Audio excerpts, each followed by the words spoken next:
She believed her twin daughters died in the war. Until a warrior returned with them on the frontier world of Lysa 9, the sky was always busy. Cargo ships crossed the clouds every hour. Repair drones floated like metal insects. Half-built towers rose from the ground, surrounded by scaffolding and dust. Humanity was rebuilding, slowly, carefully, but the scars of war were everywhere. Myra Voss stood on the balcony of her small apartment, holding a chipped mug of cold tea. The wind smelled of metal and burnt stone. She barely noticed it anymore. Below her, the city moved on. People walked to work. Children laughed near a rebuilt school dome. Life continued because it had to. Myra closed her eyes. 5 years ago, her twin daughters should have been among those children. Instead, their names were carved into a wall. Inside her apartment, the public broadcast hummed softly. Myra had not turned it on. It turned itself on every year at the same time. Today marks the 5th remembrance cycle since the Orion collapse, the calm voice said. We honor those lost during the final days of the Coalition War.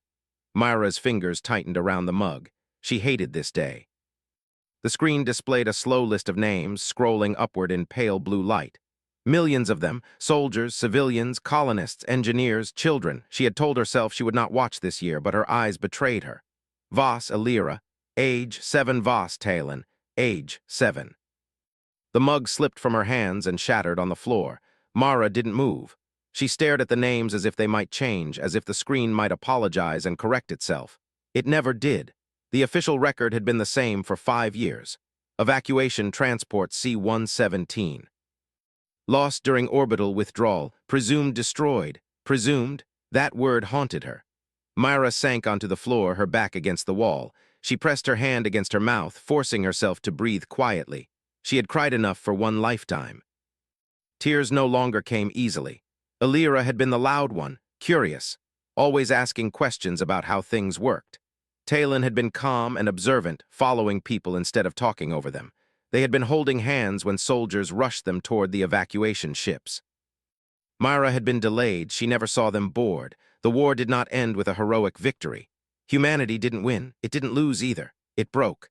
The Coalition, an alliance of older, larger galactic powers, had expected humans to surrender once their outer colonies fell. Instead, humans fought longer than predicted, adapted faster than expected, and refused to collapse neatly.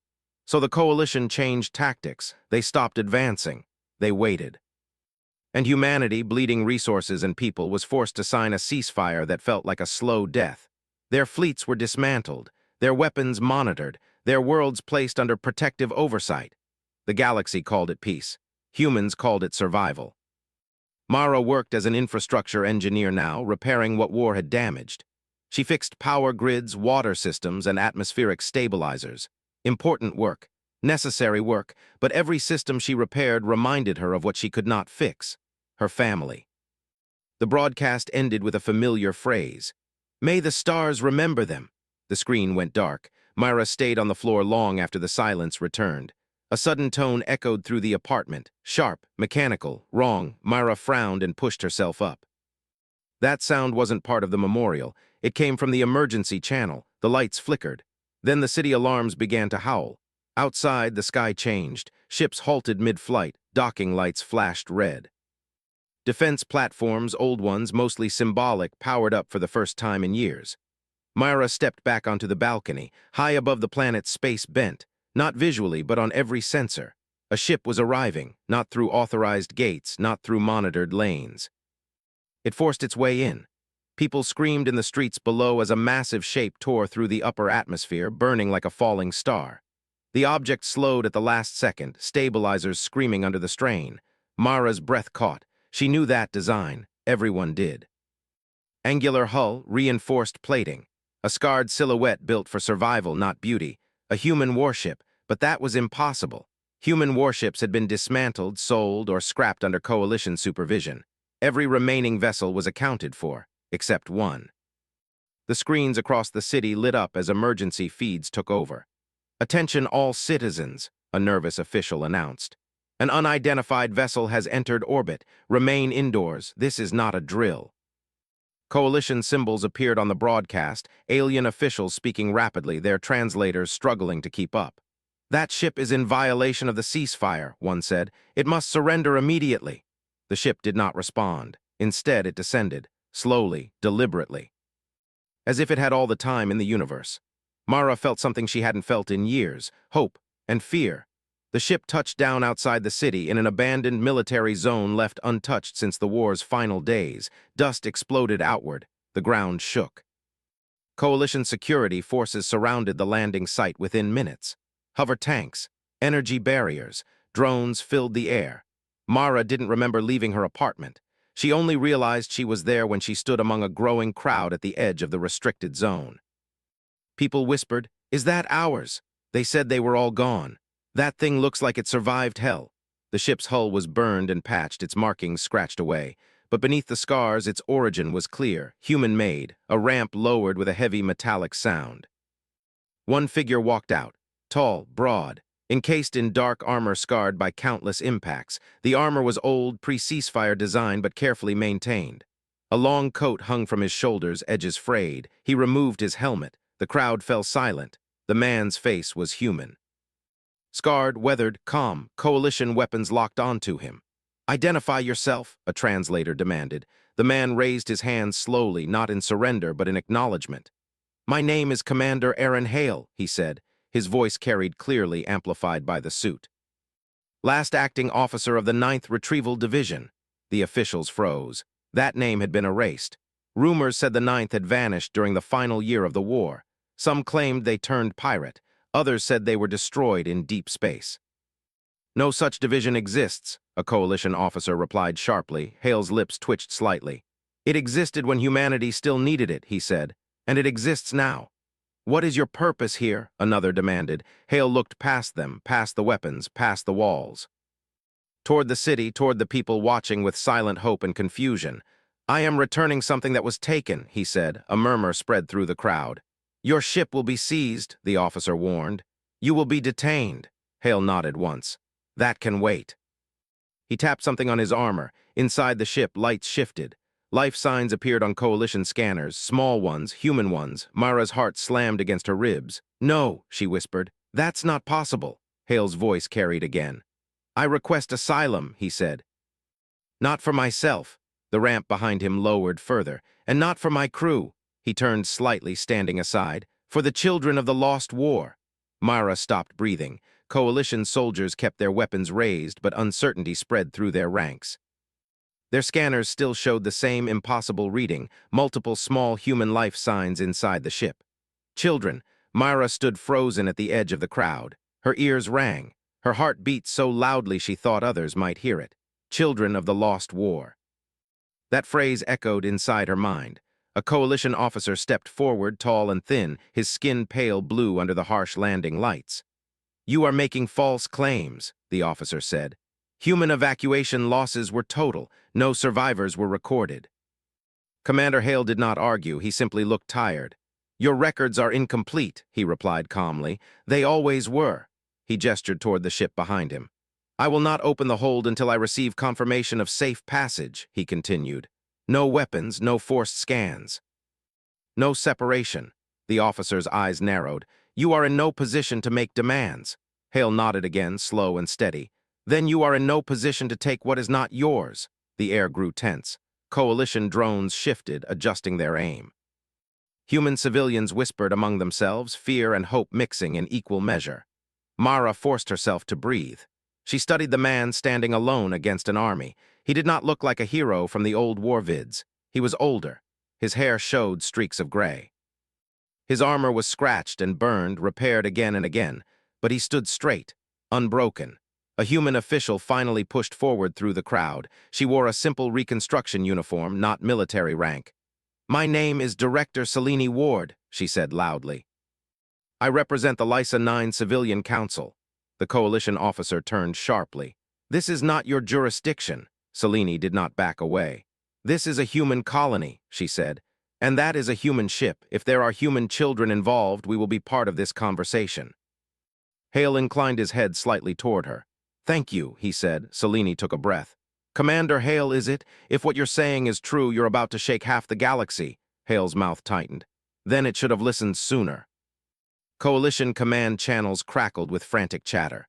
Higher authorities were being contacted. Legal definitions were argued, treaties were quoted. While they debated, the crowd grew. People pressed closer to the barriers, some cried openly. Others stared at the ship as if it were a ghost made real. Mara felt her legs tremble. She didn't know why she stayed. Only that leaving felt impossible. After nearly an hour, a decision came down. The coalition officer raised a hand. "You will be escorted to a secure facility," he said. "Your ship will remain sealed. Any attempt to interfere—" "I understand," Hale said. The officer hesitated. "And the occupants?" "They remain with me," Hale replied. "At all times." Another pause. Finally, the officer nodded stiffly. "So noted." The barriers parted just enough to allow Hale to walk forward. As he passed the crowd, people leaned in, trying to see his face, trying to read the truth there. Mara didn't know why she spoke. The words left her mouth before fear could stop them. "Commander!" Hale turned. Their eyes met. Something changed in his expression, not shock, not surprise, but recognition. He studied her face carefully, as if matching it to something stored deep in memory. "Mara Voss," he said quietly, her breath caught. "Yes," she whispered. "How do you know my name?" Hale walked closer, stopping just short of the barrier. "Because I promised someone I would remember it," he said. Her heart nearly stopped. "Promised who?" she asked. Hale looked past her toward the city skyline. "Two very brave children," he replied. Mara's knees gave out. She would have fallen if the people beside her hadn't caught her. The world spun. The crowd erupted in noise, but she heard none of it. 5 years. 5 years of grief, of funerals without bodies, of learning to live with an empty home. And now this stranger stood before her, carrying her name like a living thing. Coalition guards quickly moved Hale away, escorting him toward a waiting transport. As he walked, he spoke one last time, his voice steady but low. "Hold on," he said. "Just a little longer." The transport lifted off, carrying Hale toward the secured zone. The ship remained behind, silent and guarded. Myra was taken to a medical station against her protests. They insisted she sit, drink water, breathe slowly. She barely remembered the trip. Her mind replayed Hale's words again and again. Two very brave children. That night, Lysa 9 did not sleep. Every channel buzzed with speculation. Old rumors about missing evacuation ships resurfaced. Whispers of secret coalition facilities spread like wildfire.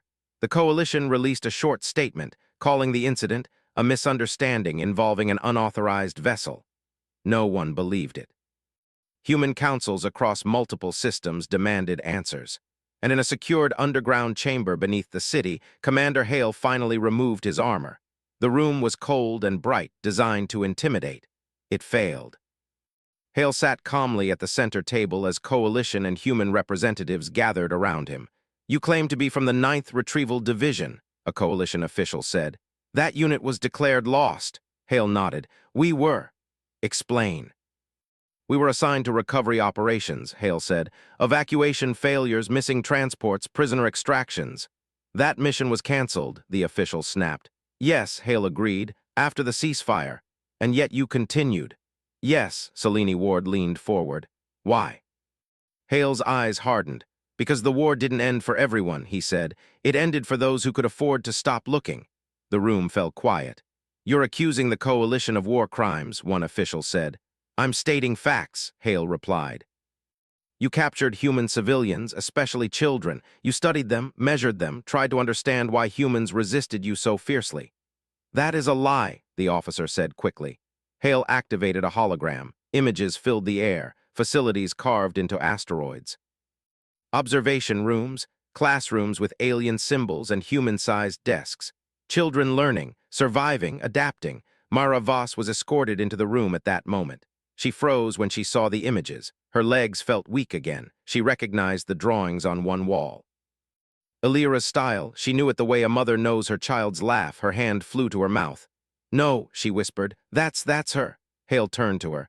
"I needed you here," he said gently, "for what comes next." Mara looked at him, tears streaming freely now. "Where are they?" she asked. "Please." Hale did not answer right away. He looked around the room. "At the end of the war," he said, "human command fell apart. Orders contradicted each other. Evacuation lists vanished. Entire divisions were written off to make negotiations easier." He met Mara's eyes again. "But some of us refused to accept that." "The 9th Retrieval Division went dark," Selene said slowly. "Yes," Hale replied. "We disobeyed, we vanished, and we hunted." The hologram changed. Alien transport routes, hidden facilities, guard rotations. We found them, Hale said, scattered, afraid, but alive. Mara's hands shook. Are they safe? She asked. Hale nodded once. They are strong, he said. Stronger than they should have had to be. The room held its breath. They are aboard my ship, Hale continued, waiting, and they want to see you. Myra let out a broken sound somewhere between a laugh and a sob. Before anyone could stop her, she stood. I want to go to them, she said. Now. Coalition officials protested loudly. This is unacceptable, Selene Ward raised her voice. No, she said firmly. What was unacceptable happened 5 years ago. She turned to Myra. You'll have an escort, Selene said, but you will not be stopped. Hale stood as well. I'll take responsibility, he said. As they prepared to leave, alarms sounded again, not emergency this time, but alert signals. Coalition fleets were moving, not attacking, watching. The galaxy had noticed. And for the first time since the war ended, humanity was no longer silent. Myra walked toward the ship that should not exist, her heart pounding with terror and hope. Somewhere inside it, her daughters waited. Myra Voss sat with her hands folded tightly in her lap, staring at the metal floor as the vehicle moved across the secured zone. The hum of the engine filled the space, steady and low. Across from her sat Commander Hale, silent, his face turned slightly toward the window. Neither of them spoke. Myra was afraid that if she did, her voice would break and everything would fall apart. Outside, Coalition guards followed closely, their vehicles floating just above the ground. Drones hovered overhead watching every movement. They were afraid. Myra could feel it. The transport stopped with a soft jolt. Hale stood first. We're here, he said gently. Myra looked up. Through the open doors, she saw the ship. Up close, it looked even more damaged than before. Deep scars ran along its hull. Plates of different colors showed where repairs had been made using whatever materials were available. This ship had not been cared for by a fleet or a dockyard. It had been kept alive by people who refused to let it die. The ramp lowered slowly. Warm light spilled out from inside. Myra's heart pounded so hard she thought she might faint again. Hale walked beside her as they stepped onto the ramp. His presence was steady, grounding. Inside, the ship was quieter than she expected. Not empty, quiet. The corridors were clean but worn. Handrails showed signs of constant use. Small signs and drawings were attached to the walls, simple symbols, stars, and shapes. Children's drawings. Myra stopped walking. Her fingers brushed against one picture, a pair of suns over a blue world. Elira used to draw suns with too many rays. Myra's breath hitched. They made this place their own, Hale said softly. We wanted them to feel safe as much as we could. They reached a wide door at the end of the corridor. Hale paused. They're nervous, he said. They remember you, but they're not the same children you last saw. Myra swallowed. I don't need them to be, she said. I just need them to be alive. Hale nodded and tapped the control. The door slid open. Inside was a large room filled with soft light. Simple furniture lined the walls. Books floated gently in low-gravity shelves. A wide viewing window showed the sky outside. And in the center of the room, two girls stood side by side. They were taller now, thinner, older, but when they turned, Myra knew. She knew in the way no test or record could ever explain. Elira, she whispered. The girl froze. Slowly, she turned fully toward Myra, her eyes widened. Talon, Myra said, her voice breaking completely. The second girl looked up. For a heartbeat, no one moved. Then Elira took one step forward. Mama, she asked quietly. Myra collapsed to her knees. The world disappeared. She didn't remember crossing the distance. She only remembered arms around her, small but strong, holding her tightly. She smelled familiar hair, felt the solid warmth of living bodies pressed against her. She cried openly, shaking, whispering their names again and again. I'm here, she said. I'm here, I'm sorry, I'm so sorry. Talon held her just as tightly as Elira did. Her grip was firm, protective. We knew you'd come, Talon said softly. Myra pulled back slightly, holding their faces in her hands, studying every detail, small scars. Lines of experience no child should have. You're alive, she said in disbelief. You're really alive. Elira nodded. We waited, she said, for a long time. Hale stood quietly by the door, giving them space. After a while, Myra helped the girls sit with her on the floor. She didn't want to let go, not even for a second. What happened to you? Myra asked gently. Where were you? The twins exchanged a glance. We were taken, Talon said. Not hurt, not like that, but taken. Elira continued. They wanted to learn about humans. Why we didn't stop fighting, why we kept helping each other even when it didn't make sense. Mara's hands tightened. They asked questions, Talon said. They watched how we solved problems, how we shared food, how we protected smaller kids. They didn't understand, Alira added. They thought fear controlled everyone, but humans don't work like that. Mara looked at Hale. He nodded. That's why they were valuable, he said quietly, and dangerous. Dangerous? Mara asked.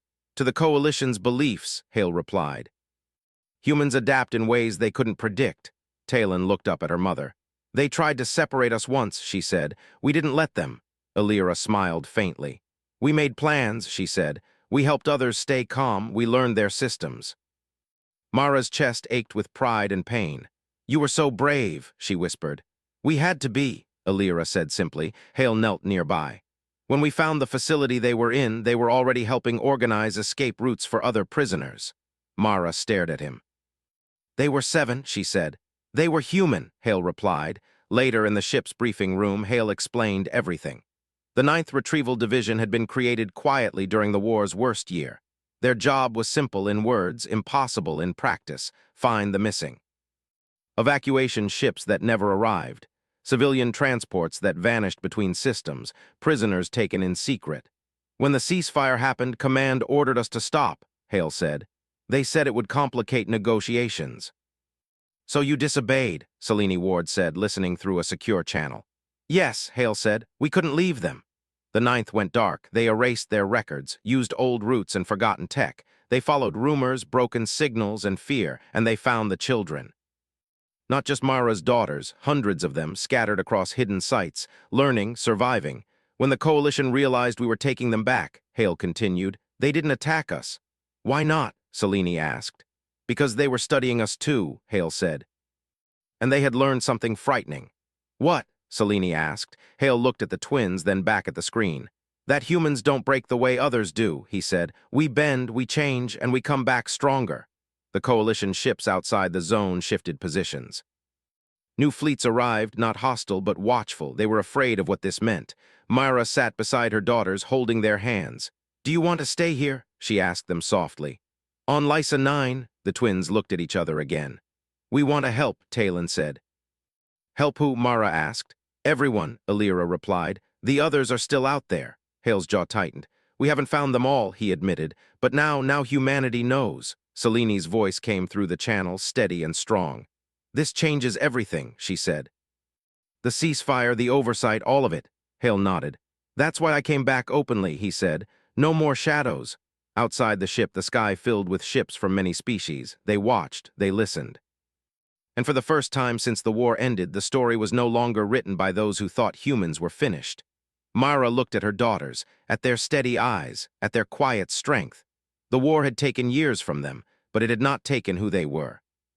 And now the galaxy was about to learn what that meant. From the wide window inside the command room, Mara could see ships in the sky, human and alien alike. They did not attack.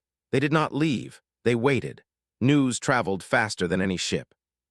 Across human space, the same message spread again and again. The lost children are alive. On Lysa 9, the city stopped pretending this was a normal day. Crowds gathered near screens in public squares. Families stood together, holding hands. Some cried, some prayed. Some simply stared, afraid to hope. Inside the ship, the twins sat quietly beside their mother. Alira watched the sky with sharp eyes. Talon listened to the sounds of the ship, calm and thoughtful. They're scared, Alira said suddenly. Mara looked at her. Who is? The Coalition, Alira replied. They don't know what to do. Hale glanced at her with a small smile. You're right, he said. They didn't plan for this. Selene Ward's face appeared on the main screen again. She looked tired but determined. Commander Hale, she said, the Coalition Council is demanding a formal hearing. They want to question the children. Mara stiffened. No, she said immediately. They've been through enough. Selene nodded. I agree. But refusing outright could turn this into a political fight we're not ready for. Talon spoke softly. We can talk, she said. Mara turned to her in shock. Talon, we want to, Alira added. Not alone, but together. Hale studied them carefully. You understand what this means, he said. Once you speak, the galaxy can't unhear you. Alira nodded. That's the point. The decision was made quickly after that. A broadcast chamber was prepared inside the secured zone. It was neutral ground. designed for interspecies meetings with translators, calm lighting, and no weapons allowed. Coalition representatives arrived first. Tall, short, scaled, smooth-skinned, glowing-eyed, all very controlled, all very nervous. Human delegates followed. Then finally Mara entered with her daughters. The room fell silent. This was not a military show, no armor, no flags, just a mother and two children. They sat together at the center table. Mara held their hands, one on each side. A coalition speaker activated the broadcast. "This hearing will now begin," the voice said. "All known systems are observing." Billions watched. Alira looked up at the camera. "My name is Alira Voss," she said clearly. "This is my sister Talon. We are human," Talon continued. "We were taken during the war." From an evacuation ship, the room remained silent. "They did not hurt us," Alira said, "but they did not let us go. They wanted to understand us," Talon added. "They asked questions, they tested how we solved problems." Mara felt their hands squeeze hers gently. "They thought humans were strange," Alira said, "because we shared things even when it made us weaker. They didn't understand families," Talon said, "or why we protected strangers." One of the coalition representatives shifted uncomfortably. Alira continued, "They thought fear was the strongest force, but it is." "What is?" the speaker asked. Alira looked at her mother. "Care," she said. Mara swallowed hard. "We learned," Talon said, "that humans don't survive alone, we survive together." The broadcast feeds across the galaxy showed human colonies watching in silence. Somewhere, someone started crying. "We were not the only ones," Alira said. "There were many children, many species. We helped each other." "Humans taught others how to hope," Talon added. "Even when we were scared." A coalition official finally spoke. "Do you accuse the coalition of wrongdoing?" Alira tilted her head. "You took children," she said simply. "That was wrong." The translator hesitated, then repeated the words exactly. The silence that followed was heavy. Hale stood then, stepping into view. "The 9th Retrieval Division located 12 such facilities," he said. "We shut them down." A ripple went through the room. "You violated ceasefire terms," a coalition voice snapped. "Yes," Hale replied. "To save lives." Selene Ward leaned forward. "Humanity signed the ceasefire to stop the war," she said, "not to excuse crimes hidden in the dark." The Coalition Council demanded a pause. Screens flickered as private channels opened. The galaxy waited. Mara leaned close to her daughters. "You don't have to say anything else," she whispered. Alira shook her head. "There's more." She looked up again. "They thought studying us would help them win future wars," Alira said, "but they were wrong." "Why?" the speaker asked. "Because we learned too," Talon replied. The twins exchanged a glance. "We learned their systems," Alira said, "their rules, their weaknesses. They believe control keeps order," Talon added, "but control creates blind spots." Hale activated another hologram. Maps filled the air, trade routes, command structures, decision delays. "They built their power on fear and distance," Hale said. "Humans build on trust and speed," Selene nodded, "which means humanity adapted faster." The coalition delegates looked uneasy. "You are threatening us," one said. "No," Hale replied. "We are informing you." The broadcast ended shortly after. No ruling was made, no apology given, but something had changed. Outside, coalition fleets slowly pulled back, not retreating, reconsidering. On Lysa 9, crowds erupted into cheers as the feed cut. For the first time in years, humanity was not being spoken for. That night, Mara sat with her daughters on the ship's observation deck. Stars stretched endlessly before them. "Are you afraid?" Mara asked softly. Alira thought for a moment. "A little," Talon nodded, "but we're not alone anymore." Hale approached quietly. "You did well," he said. Mara looked at him. "What happens now?" Hale stared at the stars. "Now the coalition has to decide whether peace means honesty," he said. "And humanity has to decide what it wants to be." Mara tightened her arms around her daughters. Below them, the city lights of Lysa 9 glowed brighter than before. Human worlds everywhere were watching, remembering, and preparing. The galaxy had listened. And it would never forget what it heard. After the broadcast, ships did not fire. Fleets did not rush forward. No ultimatums were announced. Instead, there was something far more dangerous. Silence. Across known space, coalition councils met behind closed doors.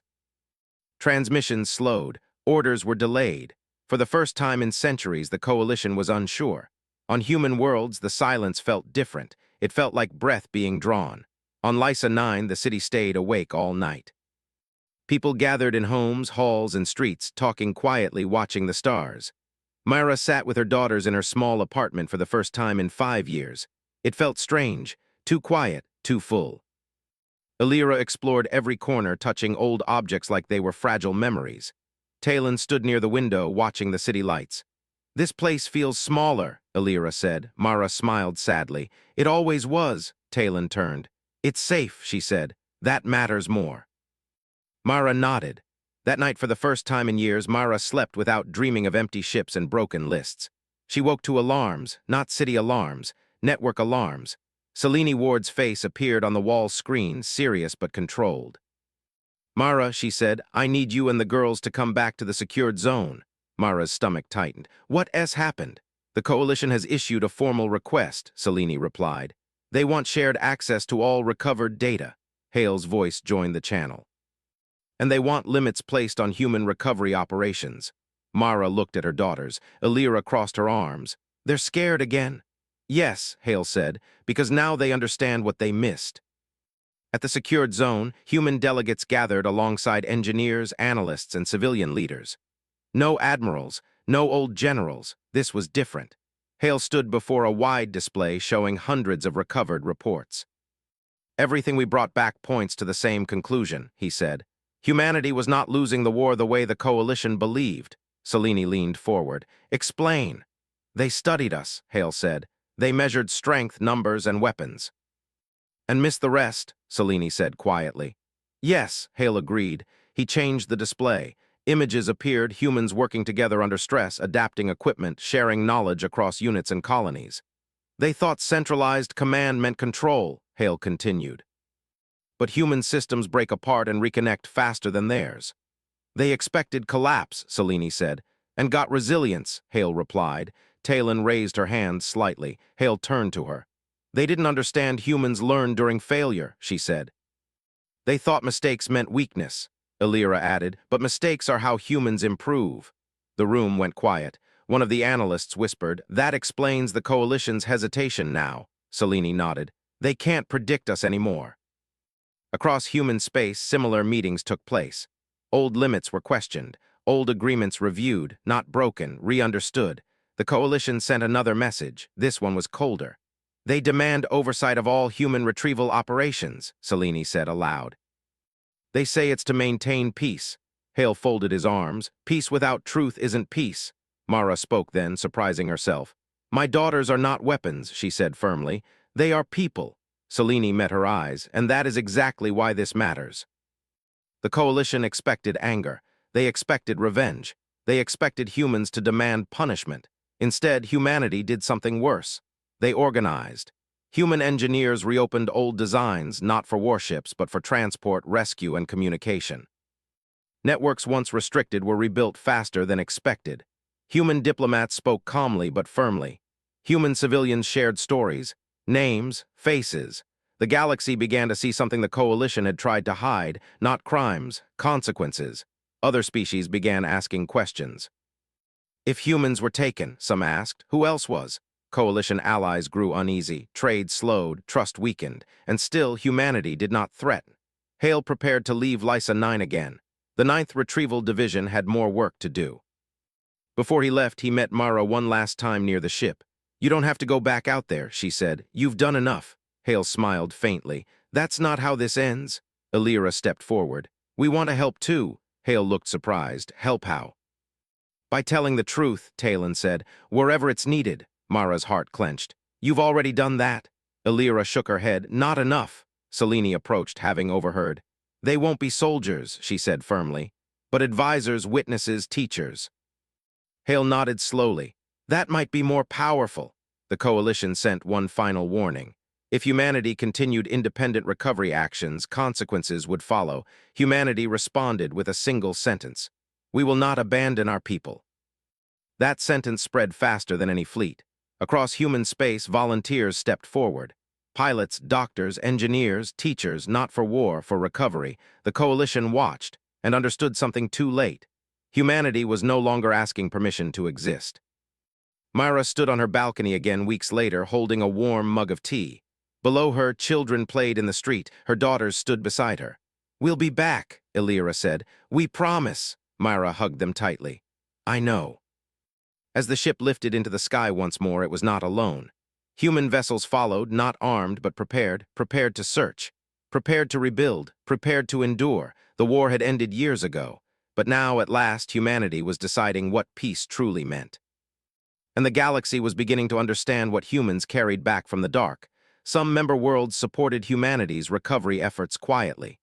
Others argued in council chambers, afraid of what the truth might uncover. Trade routes shifted. Military patrols hesitated. The old order was slipping. On Lysa 9, Mara watched the news feeds in silence. Images showed peaceful human ships escorted by mixed-species vessels. Rescue operations continued, carefully, openly. Every recovered survivor added weight to the truth. But the Coalition did not forget fear easily. A message arrived one morning, marked Priority Galactic Council. Selene Ward read it aloud to the gathered human delegates. "The Coalition demands immediate suspension of all human-led recovery missions," she said. "They claim these actions threaten interstellar stability." Hale stood at the back of the room, arms crossed. "And if we refuse," someone asked. Selene took a breath. "They will enforce compliance." The room went quiet. Myra felt her chest tighten. "Enforce how?" she asked. Selene looked at her. "Sanctions, blockades, seizure of vessels, possibly arrests." Illyra clenched her fists. "So they want control back." "Yes," Selene replied. "They want the story to stop." Talon spoke calmly. "It won't." Hale stepped forward. "The Coalition made a mistake," he said. "They think force will make humans retreat." Selene nodded. "They don't understand what line they're pushing us toward." The Coalition's enforcement fleet arrived 3 days later. Not massive, just enough to intimidate. Enough to remind humanity of old power. The fleet took position near Lysa 9, blocking outgoing traffic. Their message was clear: stop. Human worlds watched closely. Some feared this was the beginning of another war. Others waited. On the surface of Lysa 9, crowds gathered again, not in panic, but in calm unity. Myra stood among them, her daughters beside her. "This feels familiar," Illyra said quietly. Myra nodded. "Yes, but different." The Coalition issued a final demand. Humanity had 12 hours to comply. Inside the secured zone, Selene, Hale, and other leaders met. "We can't fight them," one delegate said. "Not like this." "No," Hale agreed, "and we won't." "Then what do we do?" another asked. Hale looked at the twins. "We remind them who we are," he said. A plan formed quickly, not a military one, a human one. When the 12 hours ended, the Coalition prepared to act. Instead, every human communication channel opened at once. Across the galaxy, a broadcast began, not from a council chamber. Not from a warship, from homes, hospitals, schools, colonies. One by one, humans spoke. Engineers who rebuilt cities, doctors who treated enemy wounded during the war, pilots who evacuated civilians under fire, children who grew up during the conflict. They did not shout. They did not threaten. They told stories. Mara watched as Illyra and Talon appeared on the feed again. "We are not here to hurt anyone," Illyra said. "We are here because leaving people behind is not who we are." Talon continued. "You can stop our ships, but you can't stop us from caring." The broadcast spread beyond human space. Other species watched. Some remembered similar losses. Some remembered silence. Coalition enforcement commanders hesitated. Their orders did not cover this. Inside the flagship, a senior Coalition officer stared at the screens. "These are not attacks," they said slowly. "No," another replied. "They're worse." "What do you mean? They make us look small." Back on Lysa 9, the Coalition fleet remained still. Hours passed. No enforcement began. Finally, a message arrived, not public, direct. Selene read it aloud. "The Coalition will suspend enforcement actions pending further review." A breath released across the room, but Hale did not relax. "This isn't over," he said. He was right. The Coalition fractured. Several member worlds publicly withdrew support for enforcement. Others demanded transparency into wartime actions. Old alliances strained. For the first time, the Coalition had to defend itself. Weeks passed. Recovery missions continued. Then came the final move. A Coalition tribunal issued arrest warrants, not for soldiers, for civilians, for Hale, for Selene, for the twins. Charges were vague. Destabilizing interstellar order. Mara felt cold fear grip her heart. "They're blaming the messengers," she said. "Yes," Selene replied, "because they can't erase the message." Coalition ships moved again, this time toward Lysa 9 orbit. Human defense systems powered up automatically, not weapons, shields, evacuation lanes opened. The city prepared calmly, too calmly. The coalition commanders noticed. "This world is not panicking," one said. "No," another replied. "They're choosing." Inside the secured zone, Hale stood with Selene and Mara. "I'll turn myself in," Hale said. "It gives them what they want." "No," Mara said immediately. "They'll never stop if you do." Illyra stepped forward. "Then let us speak again." Selene shook her head. "They won't listen this time." Talon looked at Hale. "What did the Ninth Division stand for?" Hale answered without hesitation. "No one left behind," Talon nodded. "Then don't leave us." Silence filled the room. Selene straightened. "There is another option," she said. The coalition fleet received a final transmission. Humanity acknowledged the tribunal. Humanity did not accept its authority. And humanity invited neutral observers from every species to witness the situation on Lysa 9. "If you wish to arrest us," Selene said in the message, "you will do so in front of the galaxy." The coalition commanders argued fiercely. Delay followed delay. Other species sent observers. Cameras filled the skies. The coalition hesitated again, and in hesitation power slipped. At last, the tribunal issued a quiet withdrawal. No arrests, no enforcement, no apology, but the line had been drawn. Humanity had stood, not with guns. With truth, with unity, with refusal. That night Mara stood under the stars with her daughters. "Are we safe now?" Illyra asked. "For today," Mara replied. Talon smiled faintly. "That's enough." Hale prepared his ship once more. "This was the hardest part," Selene said. "Holding the line without crossing it." Hale nodded. "Humans are good at that." As his ship lifted off, the coalition fleet slowly moved away, not defeated, changed. The galaxy had learned something important. Humanity would not be ruled by fear again. And some lines, once drawn, could never be erased. Weeks passed after the coalition fleet withdrew from Lysa 9. No victory speeches followed. No grand celebrations, just steady movement forward like a deep breath finally released. Across human space, recovery missions continued. Not faster, not louder, smarter. Human ships traveled with open logs and shared channels. Every rescue was documented. Every survivor was given a name, a face, and a place to speak.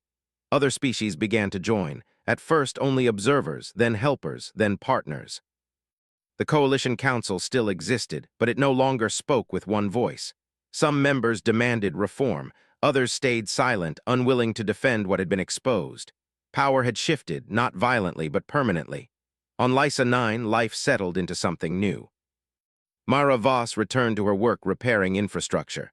But now, she did not come home to an empty apartment. She came home to laughter. Illyra spread tools across the table, asking endless questions about how systems worked. Talon helped quietly, reading manuals and noticing problems before others did.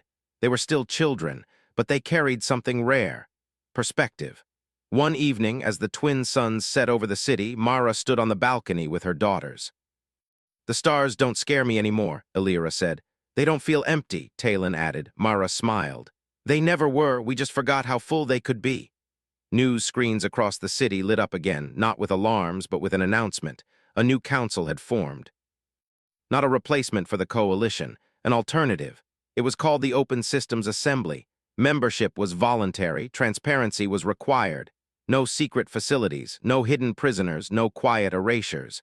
Humanity was not in charge, but it was at the center. Selene Ward addressed the assembly in its first session. "We are not here to rule," she said calmly. "We are here to remember losses, to remember mistakes, to remember that survival means nothing without responsibility." Commander Hale did not attend. He was already gone. The 9th Retrieval Division had faded again, not into secrecy this time, but into purpose.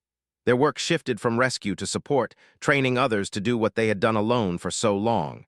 Hale left no forwarding address, only a message. Myra read it one quiet morning. "You gave us a reason to finish the job. Thank you for trusting us with what mattered most." She folded the message carefully and placed it in a small box with other memories, not painful ones anymore, honest ones. The twins began attending a rebuilt school on Lysa 9. They did not talk much about where they had been. But when teachers asked questions about cooperation or problem-solving, their answers were different. More patient, more thoughtful. Other children listened. Word spread. Human educators shared methods across systems. Not doctrine, not ideology, experience. The Open Systems Assembly released its first finding months later. The report was long, detailed, impossible to ignore. It confirmed what many already suspected. The war had not ended because humanity was weak. It ended because humanity was inconvenient, too adaptable, too unpredictable, too unwilling to fit into old power structures. The report ended with a simple conclusion. Humanity does not need control to function. It needs connection. Some coalition worlds rejected the findings outright. Others quietly agreed, trade slowly resumed. But on new terms, respect replaced oversight, choice replaced enforcement. The galaxy adjusted. Myra watched the changes from her small corner of it. One day, a visitor arrived. An alien woman, tall, silver-skinned, eyes bright with curiosity, stood at Myra's door. "I was assigned as a cultural liaison," she said politely. "I was told to observe human families." Myra raised an eyebrow. "Observe," the alien smiled awkwardly. "Learn," Myra stepped aside. "Come in." They talked for hours about children, about fear, about why humans refuse to give up on each other. When the visitor left, she bowed slightly. "I think I understand now," she said. "Understand what?" Myra asked. "Why you came back," the alien replied. Years later, a new generation of humans grew up knowing the truth, not as a story of victory, but of return. They learned that humanity had once been underestimated and survived anyway, that it had been broken and rebuilt itself, that it had been watched and chosen honesty instead of revenge. Illyra and Talon grew older. Illyra became an engineer, designing systems meant to fail safely and recover quickly. Talon became a mediator, working with mixed-species teams to solve conflicts before they became crises. Neither joined the military. Neither needed to. They were already part of something stronger. One night, long after the war faded into history lessons, Myra sat beneath the stars again. She was older now. So were her daughters. Ships passed overhead, human-alien shared. No alarms sounded, no fear followed. Myra thought back to the day the stars went silent, to the moment she believed she had lost everything. She realized something then. Humanity had not returned to the galaxy with fire. It returned with memory, with proof that survival was not the same as surrender, with the quiet strength to say, "We are still here." Somewhere far beyond known space, Commander Hale's ship drifted near a small, newly discovered world. Life signs appeared on his console. Human, he smiled. The work continued. But now he was no longer alone. Across the galaxy, a truth had taken root. When humanity loses everything, it does not disappear. It adapts, it connects. And it comes back not to conquer the stars, but to stand among them, unbroken, unforgotten, and unafraid.